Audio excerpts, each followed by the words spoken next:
ಕಾರ್ಯಕ್ರಮ ನಮ್ಮ ಸರ್ಕಾರದಿಂದ ನಾವು ಮಾಡ್ತೇವೆ. ಅವರಿಗೆ ಮನೆ ಏನೋ ಬಿದ್ದಿದೆ, ಮನೆ ಇಲ್ಲ ಅಂತೇಳಿ ಕೇಳ್ತಾ ಇದ್ದೀವಿ. ಇದರ ಹಣ ಸ್ವಲ್ಪ ಉಪಯೋಗ ಮಾಡ್ಕೊಳ್ಳಿ. ವೈಯಕ್ತಿಕವಾಗಿ ನಾನು ಸಿಮೆಂಟ್ ಅವ್ರು ಕೊಡೋದ್ರ ಮೂಲಕ ಅವ್ನ ಮನೆ ಕಟ್ಕೊಂಡಿರ್ತಕ್ಕಂಥ ಕೆಲಸ ಅವ್ರು ಮಾಡಲಿ ಅಂತೇಳಿ ಆ ಕುಟುಂಬಕ್ಕೆ ನಾನು ಸಾಂತ್ವನ ಹೇಳ್ತಾ ಇದ್ದೀನಿ. ಭಗವಂತ ಈ ಸಣ್ಣ ವಯಸ್ಸಿನಲ್ಲಿ ಇದನ್ನು ತರಬಾರ್ದಾಗಿತ್ತು.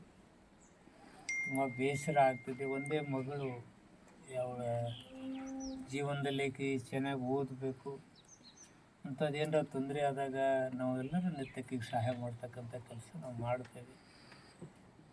ಇವತ್ತು ಅಂಥದ್ದಕ್ಕನ್ನು ಭರಿಸ್ತಕ್ಕಂಥ ಶಕ್ತಿ ಆ ಭಗವಂತ ಅವ್ರು ಕೊಡಲಿ ಅಂತೇಳಿ ಆ ಭಗವಂತನೆಲ್ಲ ಬೇಡ್ಕೊಳ್ತಾ ಇದ್ದೀನಿ.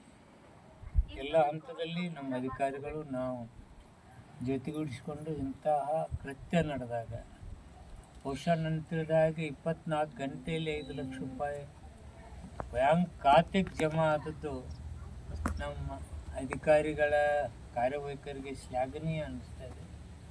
ಅದರ ಜೊತೆಗೆ ಬಹುಶಃ ಇಲ್ಲಿ ರಾಜ್ಯದಲ್ಲಿ ಪ್ರಥಮ ಬಾರಿಗೆ ಆಗೈತೆ ಅನ್ನೋತಕ್ಕಂಥ ಭಾವನೆ ನಂದಿದೆ. ಅದಕ್ಕೆ ನಮ್ಮ ತಹಸೀಲ್ದಾರ್ಗೆ, ಚಿಕ್ಕಪ್ಪ ನಾಯ್ಕಿಗೆ ನಾನು ಅಭಿನಂದನೆ ಹೇಳ್ತಾ ಇದ್ದೇನೆ. ಹೀಗೆ ತೊಂದರೆಯಲ್ಲಿ ಸಿಕ್ಕಂಥ ಯಾವುದೇ ಕುಟುಂಬಗಳಿಗೆ ಸರ್ಕಾರ ಬದ್ಧತೆಯನ್ನು ತೋರಿಸ್ತಾ ಇದೆ.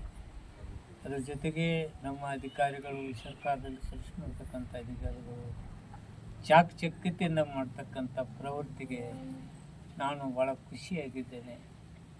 ಆ ಯುವಕನಿಗ ಕುಟುಂಬಕ್ಕೆ ನಾವೆಲ್ಲರೂ ಧೈರ್ಯ ತುಂಬೋದ್ರ ಜೊತೆಗೆ ನಾವು ನಿಮ್ಮ ಜೊತೆ ಇದ್ದೇವೆ, ಧೈರ್ಯದಿಂದಿರಿ ಅಂತಕ್ಕಂಥ ಮಾತನ್ನು ನಾನು ಹೇಳಿಕ್ಕೆ